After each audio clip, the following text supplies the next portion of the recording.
అన్ని రోజుల విషయం ఎలా ఉంటుందో నాకు తెలియదు కానీ సండే వచ్చిందంటే ఎస్పెషల్లీ నాన్ వెజ్ కన్ఫర్మ్గా ఉండాల్సిందే. ముక్కలు లేనిదే ముద్ద దిగదా అనే టైప్లో ఉంటుంది. సమ్ సిచ్యువేషన్స్ వల్ల ఎప్పుడైనా ఒకవేళ తీసుకురాకపోతే కనుక ఆ రోజు ఇంకా మనం ఎప్పటి నుంచో ఒక 10 days 20 days నుంచి నాన్ వెజ్ తినలేని ఫీలింగ్ వచ్చేస్తుంది. ముందుగా మీ అందరికైతే హ్యాపీ సండే అండి. సండే స్పెషల్స్ ఏం చేసుకున్నారు కుదిరితే మెసేజ్ ఆర్ కామెంట్ చేయండి, లేదంటే లేదు. ఎప్పుడు నాకు అలవాటే కాబట్టి నేనేం చేస్తానో మీకు చెప్పేస్తాను. యాక్చువల్గా అయితే సండే స్పెషల్గానే చెప్పాలి. చికెన్ విత్ పచ్చి జీడిపప్పు ఉండనండి. కర్రీ అయితే సూపర్ ఎమ్మి టేస్ట్ వచ్చింది. ఎంత టేస్ట్ వస్తే ఏంటి చెప్పండి. ఒకరు తిని ఒకరు తినకపోతే ఎలా ఉంటుందో ఒకసారి మీరే చెప్పేయండి.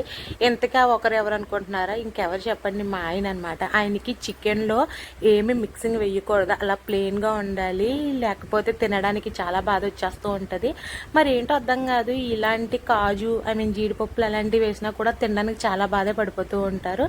ఇంకా నాకు ఇష్టం కాబట్టి తింటే తినండి, లేకపోతే లేదని చెప్పేసి జీడిపప్పు మొత్తం నేను వేసుకొని అయితే నిమ్మకాయ వేసుకొని తినేసాను. నాకైతే సూపర్ ఎమ్మిగా నచ్చింది. ఇందాక తినేసాను కానీ మళ్ళీ వీడియో చేస్తుంటే మళ్ళీ నోట్లో